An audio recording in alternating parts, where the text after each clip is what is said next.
É um texto muito conhecido. Talvez você já tenha ouvido uma palavra a respeito desse texto. Me lembro que a primeira vez que eu tive contato com esse texto, eu e Júlia morávamos em Cuiabá, e a cidade bem próxima de Cuiabá se chama Várzea Grande. Quem é do Mato Grosso aqui? Tem ninguém do Mato Grosso? E o aeroporto de Cuiabá não fica em Cuiabá, fica em Várzea Grande. E nós fomos lá num estádio, um ginásio coberto, onde o primeiro contato que nós tivemos com a música gospel estava apresentando o grupo Logos. E eles cantaram, tinha uma canção que falava exatamente o que está nesse texto. Então, o livro de Lucas, o amado médico Lucas, capítulo 9, verso de número 62. Diz assim: Jesus respondeu: ninguém que põe a mão no arado e olha para trás é apto para o reino de Deus. Ninguém que põe a mão no arado e olha para trás é apto para o reino de Deus. Feche seus olhos. Papai querido, é no nome de Jesus Cristo que nesta noite nós mais uma vez estamos aqui para meditar na tua palavra. Senhor, fala com cada um de nós. Senhor, de uma forma clara, objetiva. Que essa mensagem seja dirigida particularmente para cada um. De uma forma que o Senhor nos conhece, que o Senhor nos criou. O Senhor sabe das nossas necessidades. Sabe que nós passamos, Senhor, nessa semana, o que enfrentamos, quais foram as nossas lutas. Senhor, em nome de Jesus, pelo poder do Espírito Santo de Deus, que opera, Senhor, no nosso meio, tenha liberdade nesta noite para falar com cada um de nós. Eu te agradeço, te louvo e te convido, Senhor, esteja no nosso meio, passeia no nosso meio. Fale com cada um de nós. É no nome do teu Filho amado Jesus Cristo que eu te louvo e te agradeço. Amém?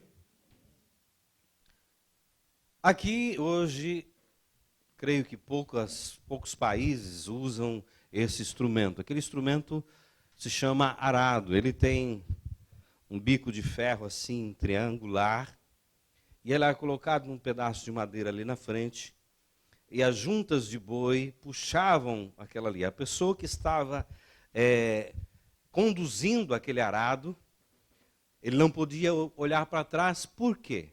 Porque ele ia fazer um zigue-zague naquela terra. Como é que ele ia plantar?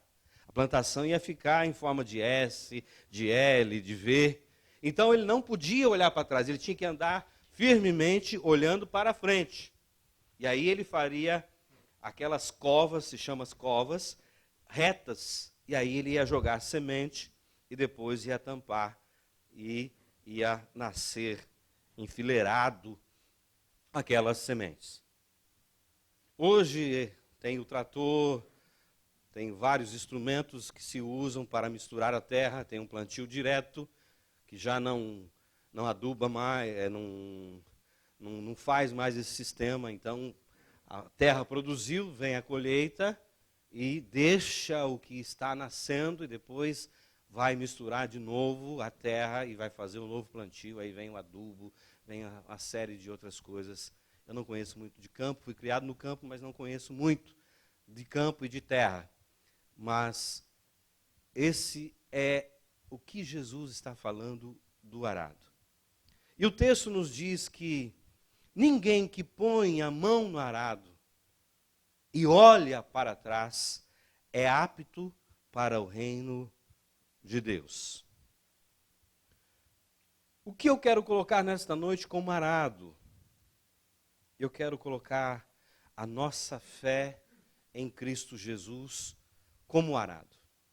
Se eu e você um dia tivemos um encontro real e pessoal com o Senhor, eu se olhar para trás, se eu deixar esta vida, se eu não der valor a esse encontro, se eu desprezar esse encontro e deixar e começar a olhar para trás, a Bíblia está me dizendo, está me advertindo, me ensinando que eu não estou apto, não estou preparado para entrar no reino de Deus. Se eu ainda continuo nos meus vícios, se eu ainda continuo olhando para a minha vida passada, se eu ainda tenho os meus velhos hábitos, se eu ainda amo o mundo e as coisas desse mundo, eu não estou apto para o reino de Deus. Eu ouvi uma frase que me impactou muito hoje. Ninguém vai para o inferno. Eu falei, isso é heresia. As pessoas saem do inferno. Você já ouviu aquela frase, que vida é infernal? Já ouviu? A minha vida é um inferno. Aquele que tem o filho tem a vida. Aquele que não tem o filho, não tem a vida. Se nós ainda estamos praticando as coisas velhas do passado, estamos ainda na nossa vida passada, estamos amando o mundo ainda, então quer dizer que eu e você ainda não conhecemos Jesus Cristo. Pastor, mas eu fui batizado. Pastor, mas eu sou dizimista. Pastor, eu estou na célula. Pastor, afastai-vos de mim, vós que praticais a iniquidade. Eu não vos conheço. Mas em teu nome nós profetizamos, em teu nome nós curamos, em teu nome nós oramos. Afastai-vos de mim, vós que praticais a iniquidade. Eu não vos conheço.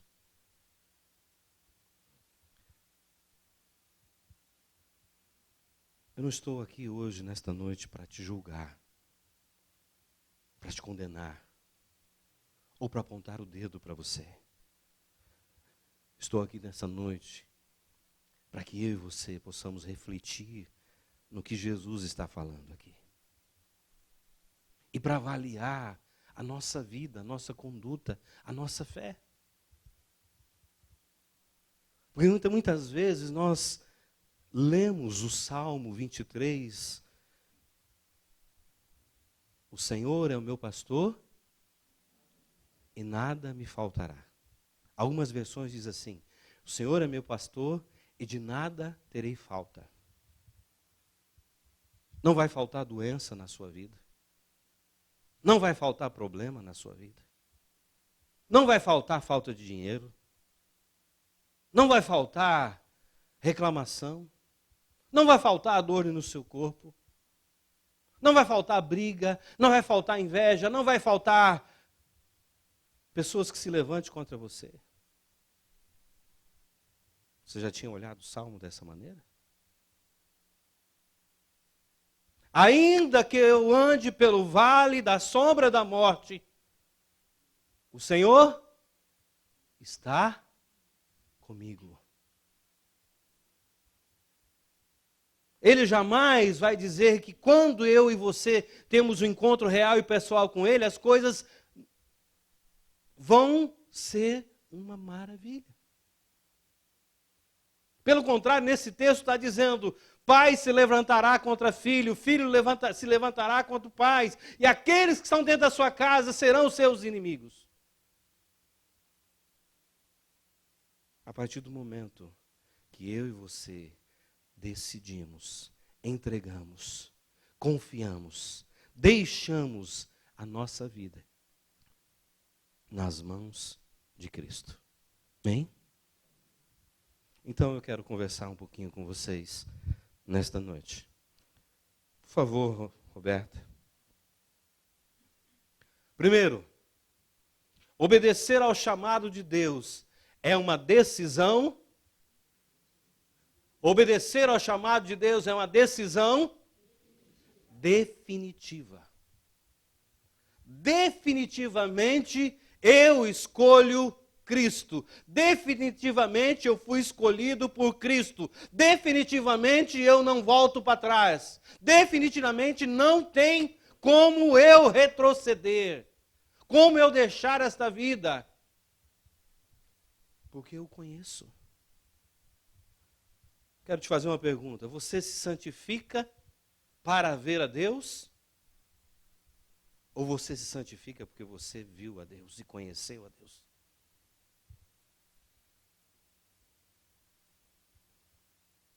Eu me santifico. Santificai-vos dia após dia, porque eu conheço Ele. Eu sei que Ele é um Deus santo. Eu sei o que me separa dele são as minhas iniquidades, o meu pecado. Então eu vou deixar o pecado e vou me santificar. Porque Ele é um Deus santo, justo, fiel e verdadeiro. Não tem como mais eu andar na minha vida antiga. Não tem como mais eu viver a vida que eu vivia. Porque definitivamente Ele me chamou. Não tem negociação. Não tem jeitinho. Não tem como andar em cima do muro.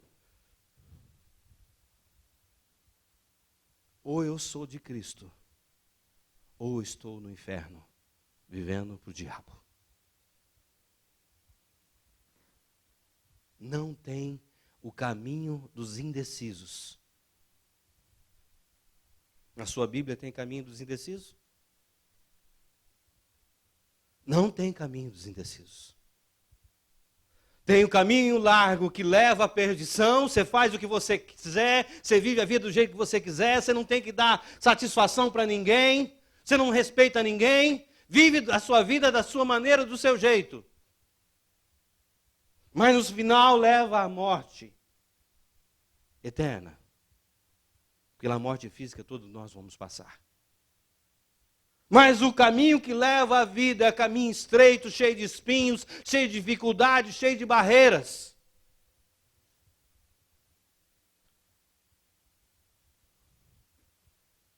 Não tem o caminho dos indecisos. Eu ainda não sei o que eu quero fazer. Então você já sabe aonde você está. Não tem caminho dos indecisos. Amém?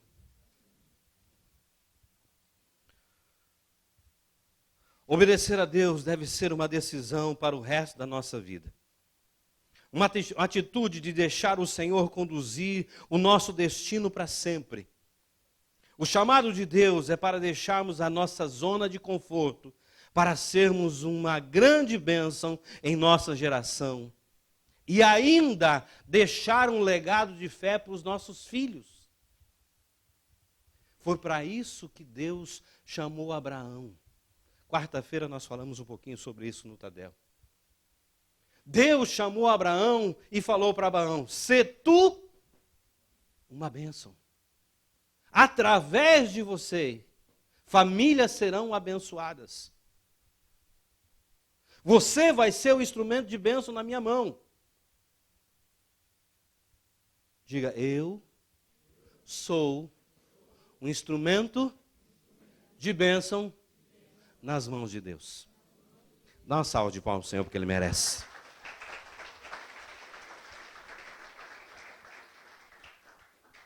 Não é para mim, para você, viver a nossa vidinha na nossa casinha, no nosso apartamentinho, com o nosso carrinho, com a nossa continha bancária poupuda.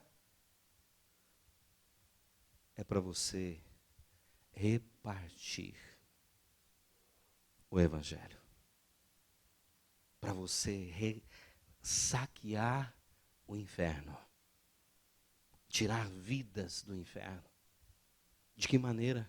Ensinando a palavra de Deus, falando da boa notícia, falando do evangelho de Cristo, falando da libertação de Cristo. Nós cantamos aqui. A terra estremeceu quando o sangue de Cristo caiu na terra. A terra reconheceu: esse é o sangue do meu Criador, e tremeu. O céu, o sol se escureceu, porque ele conheceu o sangue de Cristo. Ele recuou. Esse é o sangue do meu Criador. Sepulcros se abriram, e aqueles que dormiram no Senhor foram ressuscitados.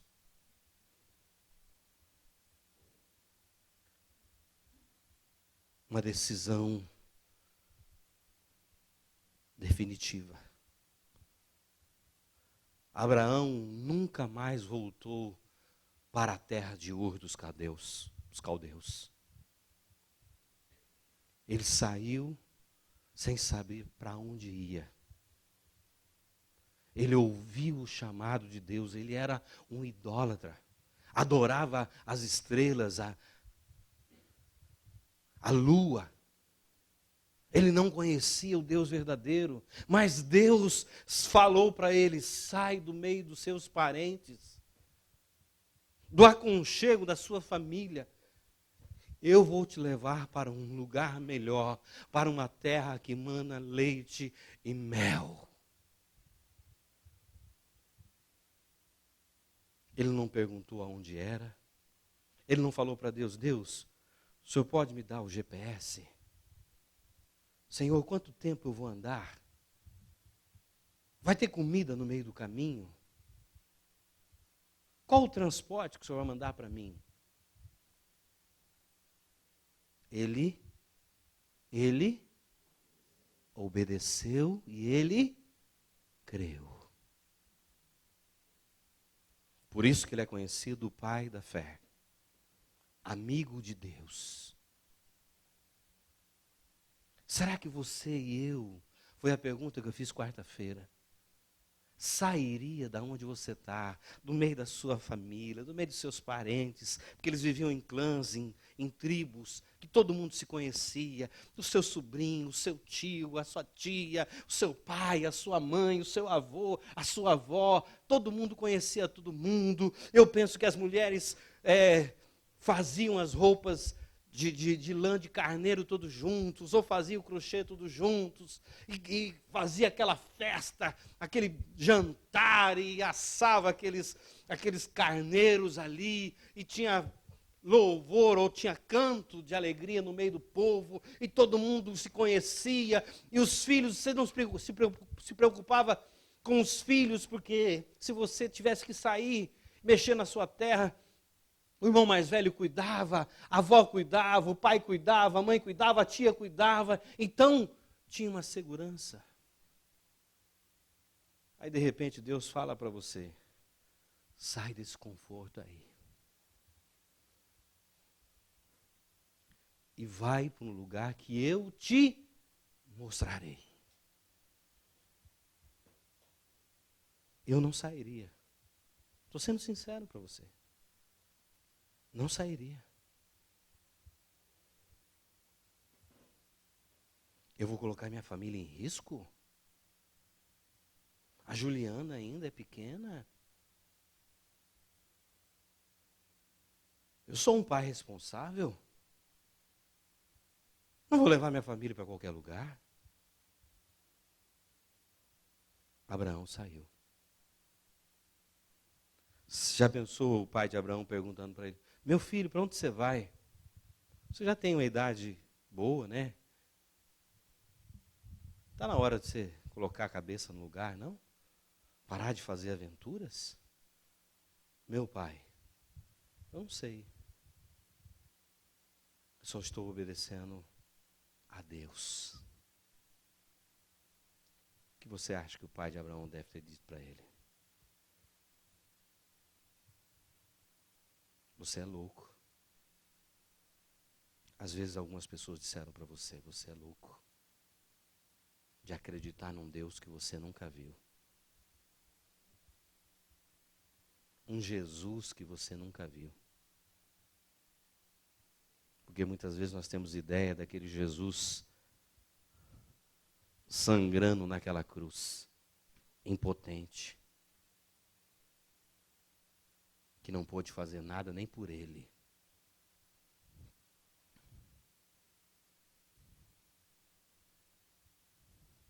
Quem é Cristo para mim e para você?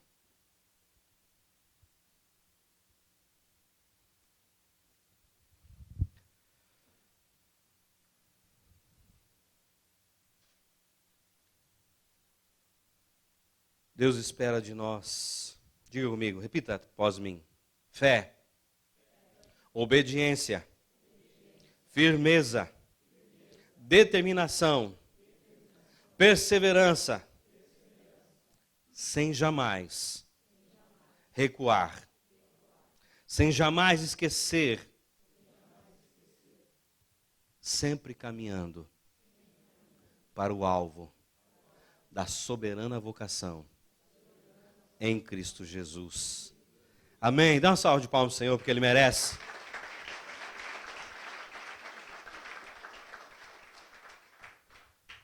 Segundo, o chamado de Deus é para nos levar para uma nova realidade. O chamado de Deus é nos levar para uma nova realidade. Nós éramos escravos do pecado. Nós vivíamos para o nosso prazer. Nós éramos egoístas. Pensávamos só em nós. Aí Deus, no seu infinito amor, estende a sua mão poderosa, nos resgata do lamaçal do pecado, nos tira das mãos da ira e nos leva para o reino do Filho do seu amor. Antes nós éramos inimigos de Deus, condenados a eternamente a viver longe de Deus. Mas agora Ele vem ao nosso socorro, Ele vem para nos tirar dessa condição e nos leva para o reino do Filho do seu amor. Para desfrutar do reino de Deus, para ser co-herdeiro com Cristo Jesus. E muitas vezes nós não damos valor a isso. Ou nós não entendemos o que realmente aconteceu na nossa vida.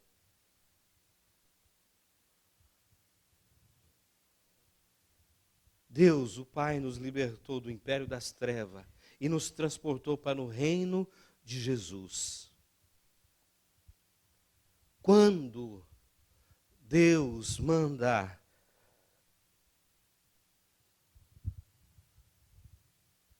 Moisés para libertar o povo, ele dá uma ordem para o povo: não voltem pelo mesmo caminho. Não voltem para o mesmo caminho. Vocês eram escravos no Egito. Vocês estavam debaixo de mão poderosa do faraó, faziam o que ele pedia, não tinha liberdade. Agora eu estou libertando vocês, vocês agora são uma nação livre. E eu estou dando uma nova lei para vocês. Vocês vão andar conforme esta lei que eu estou dando para vocês, não mais como viviam, de acordo com as leis do Egito, de acordo com aquela lei. Agora vocês vão andar de acordo com a minha lei.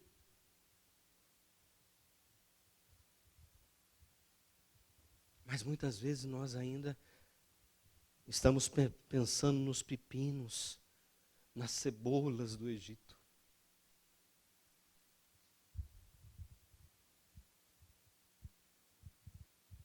Nós ainda queremos viver naquela vida infernal que nós vivíamos.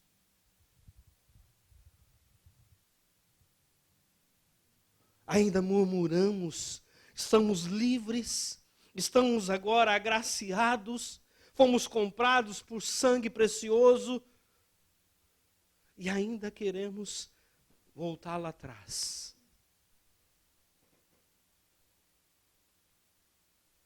Tem uns ainda que diz ainda,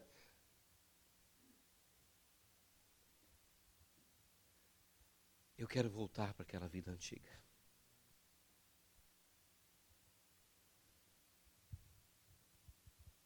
Eu quero voltar a ser escravo. Quem em sã consciência que recebeu a sua carta de alforria no tempo da escravidão, pegava a sua carta e rasgava e falava, não, eu quero ser escravo pro resto da minha vida. Eu quero levar chicotadas nas costas. Quem faria isso? O único caso que eu conheço são os irmãos morávios, que para alcançar uma ilha de escravos, o único modo de pregar o evangelho ali era se vendendo como escravo.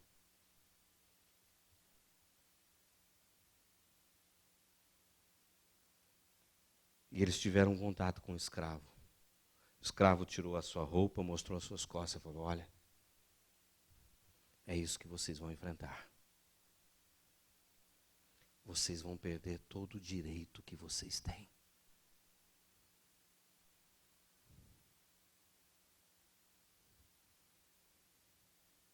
Será que eu e você queremos voltar a ser escravos?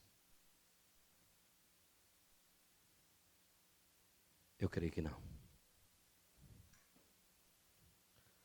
Pastor, mas há momentos que bate aquela vontade. Sim. Há momentos que o diabo envia uma flecha e te faz lembrar só das coisas boas. Já reparou? Ele não vai mostrar uma visão que você caiu bêbado ali, ó, está no meio do vômito, caído na calçada. Ele não vai mostrar essa visão para você. Ele vai mostrar a visão de um dia alegre.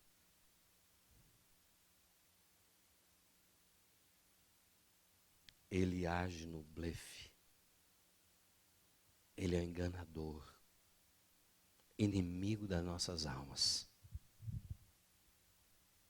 Ele dá com essa e tira com essa. E muitas vezes nós queremos ser enganados. Queremos andar no engano.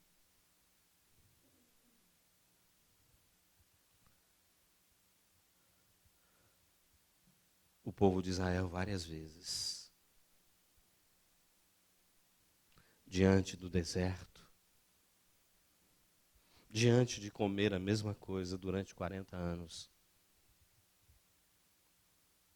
Fala uma carne que você gosta aí. Qualquer uma. Costela assada. Já pensou? Segunda-feira, costela assada. Terça-feira, costela assada. Quarta-feira, costela assada. Quinta-feira, costela assada. Sábado, costela assada. Mês que vem, costela assada. O outro ano, costela assada, costela assada, costela assada, costela assada. 40 anos comendo costela assada. Já pensou? O maná caía todo dia de manhã. Tinha que pegar. Aí você assava a costela, você fazia costela frita, costela empanada, costela ao molho. Foi exatamente isso que os israelitas começaram a reclamar. Mas eles não conheciam o pão do céu. Eles queriam comer a carne. E falaram para Moisés: esse maldito pão. E às vezes Deus está enchendo a nossa mesa e nós estamos dizendo assim: picanha de novo, não aguento mais. Frango de novo, não aguento mais.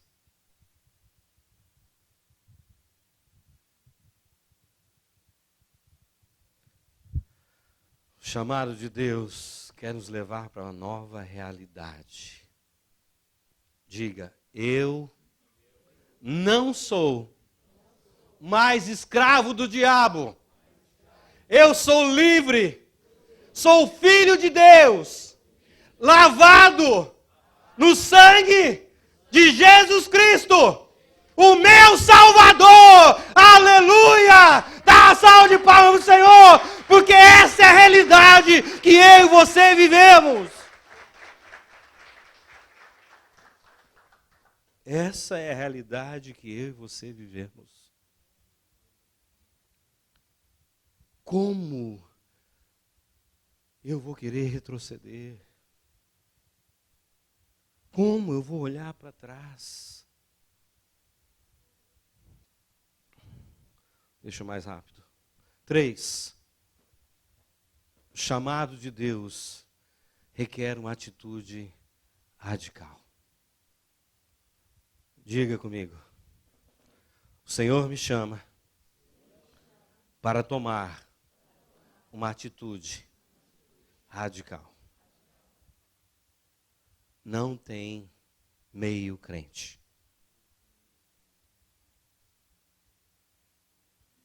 Você já chegou e se apresentou? Prazer, Júlia. Eu sou meio crente. Prazer, Juninho. Eu sou meio pastor. Prazer. Eu sou meio convertido. Eu sou meio casado. Eu sou meio filho da dona Nair.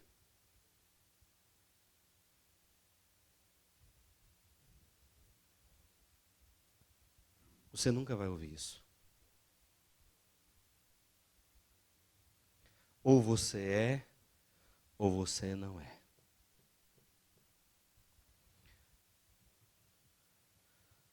Tem um texto muito lindo. Está no livro de 1 Reis, capítulo 19, de 19 a 21. Abre lá, isso eu quero ler com você.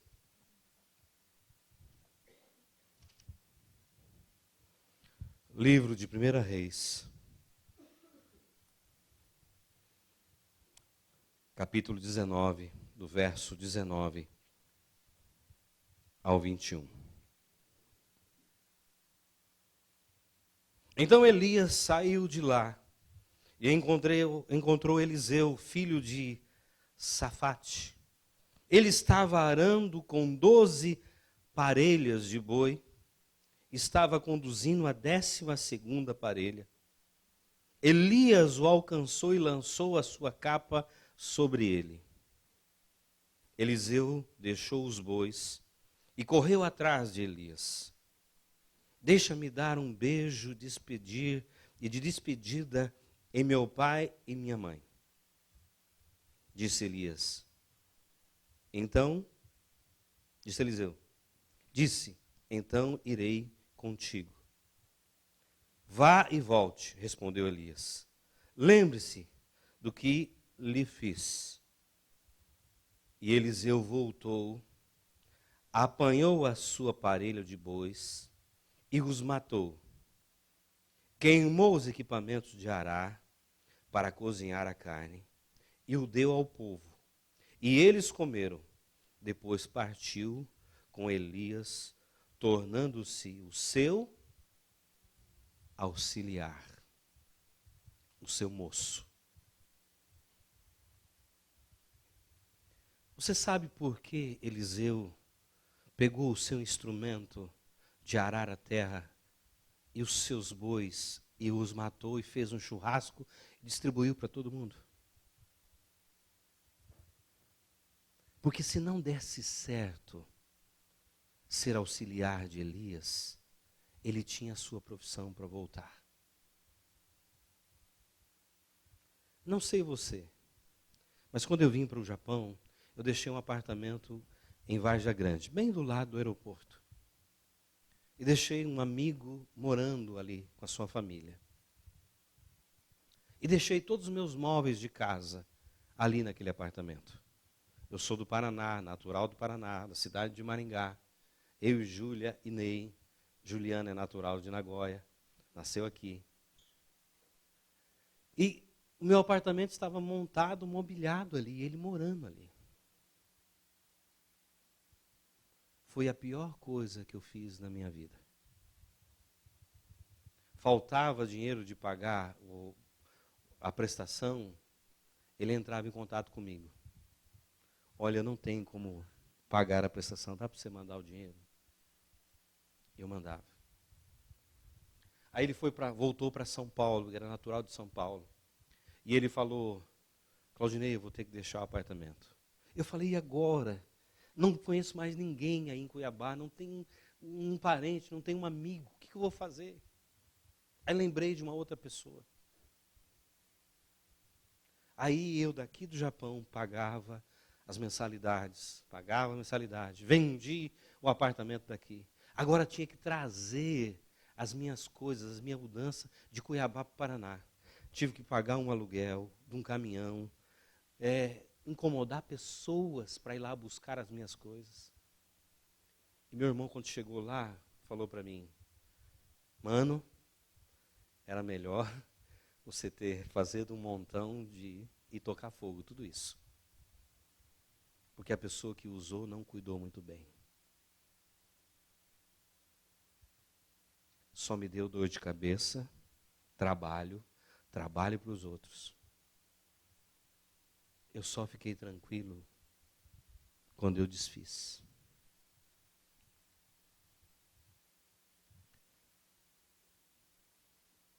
Eliseu fez assim, é para servir a Deus? Elias é para te seguir? É para ser aprendiz de profeta? É para te servir todos os dias? Então eu tomo uma decisão radical na minha vida. O meu trator, meus 12 tratores, vou tocar fogo, todos eles. Vou vender. Vou fazer um churrasco de tudo ele. Fazer uma churrascada, convidar todo mundo. E dizer, ó, a partir de hoje, aquele Elias velho morreu. Agora eu sou auxiliar do profeta Elias. Eu não posso deixar uma ponte ligada à minha velha natureza. Eu não posso deixar nada que me leve de volta a quem eu era. Você já ouviu falar de Agostinho? Conhecido como Santo Agostinho. Ele era um bêbado, um alcoólatra, mulherengo. Vivia nos botecos da vida. Mas um dia ele teve um encontro real e pessoal com Cristo. E deixou aquela vida e falou, não quero mais saber disso. Deixou tudo. E um dia ele estava caminhando na rua. E a prostituta que ele mais gostava começou a chamar ele. Agostinho! Agostinho! Agostinho! Aí a pessoa que estava do lado dele falou, está te chamando. Aí ele falou, não está me chamando. Está chamando o velho Agostinho que já morreu.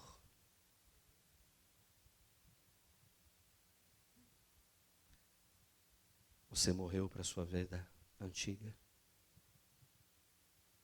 Você morreu para os seus erros? Ou ainda está fervilhando dentro de você? Ou você toma uma atitude radical de dizer, eu sou de Cristo, sirvo a Cristo. Faço a vontade de Cristo. Vivo para Cristo. Ou ainda você vai ser o crente Raimundo? Pé na igreja e pé no mundo.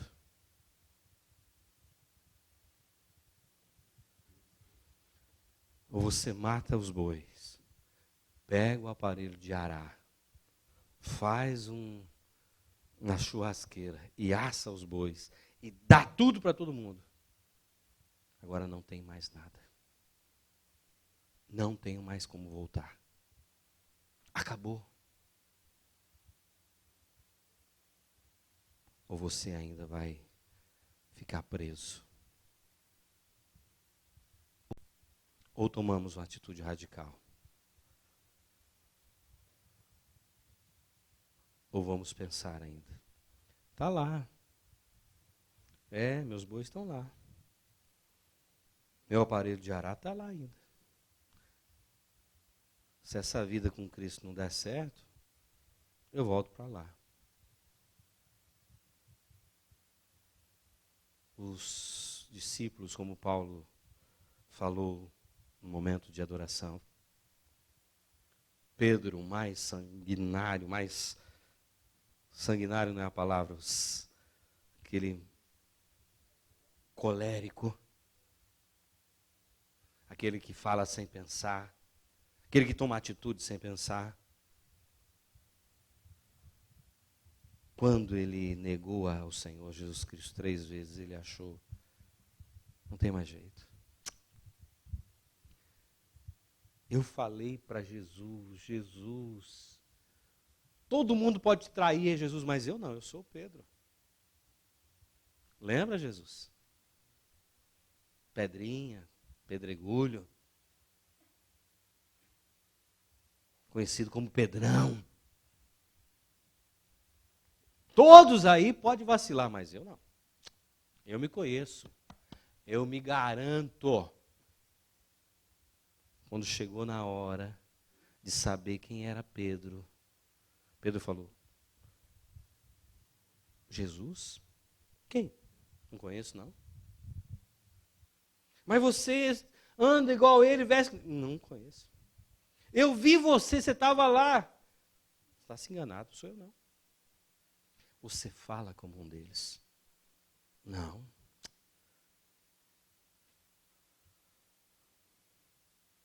O que aconteceu?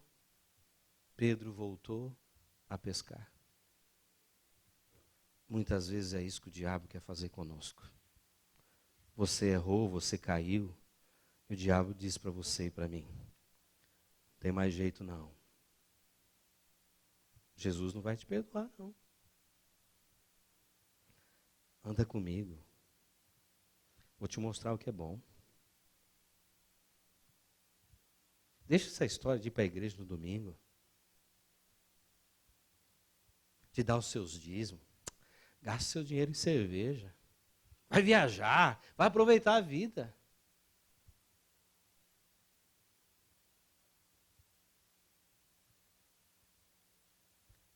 Mas a Bíblia nos diz: quando eu e você nos arrependemos e confessamos os nossos pecados, Ele é fiel e justo para nos perdoar. A partir do momento que eu confesso a Ele: Jesus, pequei, pisei na bola. Me lembro? Me lembro desse dia, não, Pedro? A Bíblia nos diz que Deus lança os nossos pecados no mais profundo dos mares.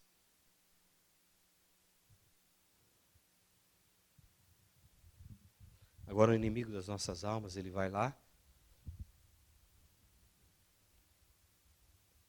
Achou. É você, Claudinei? Que enchia a cara de cerveja até fazer xixi na cama em Cuiabá? Sim, sou eu mesmo. Pastor Claudinei da Igreja Batista de Randa? Sim, sou eu mesmo. Só que esse homem não existe mais. Ele morreu. Jesus me perdoou.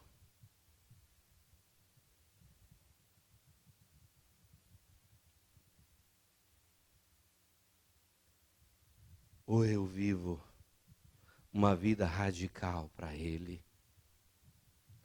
ou ainda eu vou querer voltar atrás.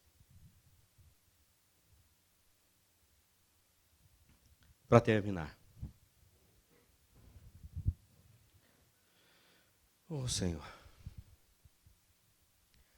o chamado de Cristo para o discipulado exige renúncia. Não tem como servir a Deus e amar esse mundo. Não tem como pensar no céu e viver para Cristo, querendo edificar coisas nessa terra. Quando Jesus chamou Mateus na coletoria, a Bíblia vai dizer que deixou imediatamente o seu emprego e seguiu a Jesus. Quando Jesus chamou os seus discípulos, deixaram imediatamente a pesca, o seu pai, o seu barco, e seguiram imediatamente a Jesus.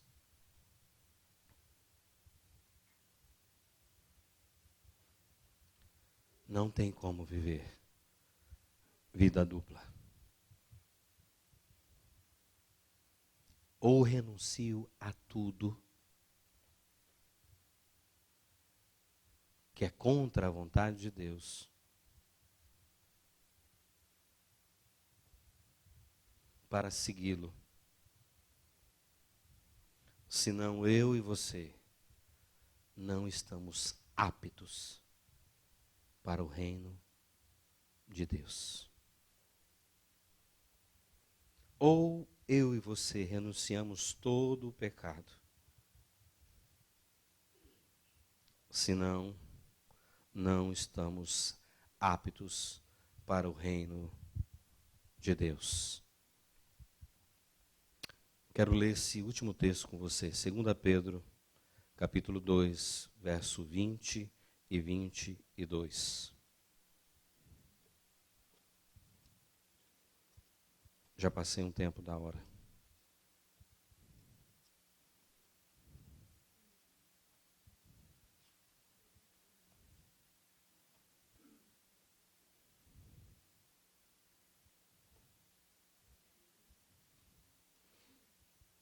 Capítulo 2, verso 20 ao 22. Vocês que têm uma unção que procede do santo, e todos vocês que têm conhecimento, não lhes escrevo porque não conhecem a verdade, mas porque vocês a conhecem e porque nenhuma mentira procede da verdade. Quem é o mentiroso? Perdão. 2 João. Obrigado, gente.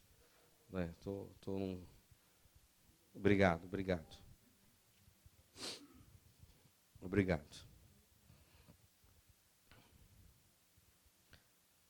Se tendo escapado das contaminações do mundo, por meio do conhecimento do nosso Senhor e Salvador Jesus Cristo, encontra-se novamente nelas enredados e por elas dominados, então estão em pior estado do que no princípio.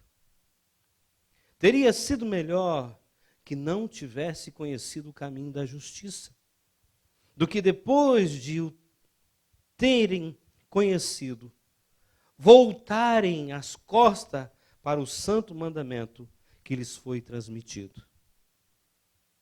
Confirma-se neles que é verdadeiro o provérbio: o cão voltou ao seu vômito, e ainda a porca lavada voltou a revolver-se na lama. A Bíblia vai dizer que é impossível aquele que teve o encontro real e pessoal com o Senhor voltar ao vômito.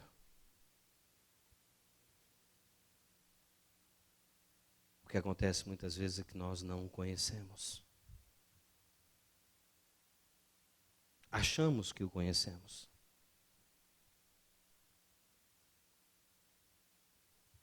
Nós o conhecemos porque o que ele pode nos dar. Sabemos que ele é poderoso, ele pode nos dar todas as coisas. Nós não o conhecemos pelo que ele é. Ele é Deus. Habita na eternidade. Tem o controle de todas as coisas. Nós o conhecemos porque o que ele pode fazer por mim.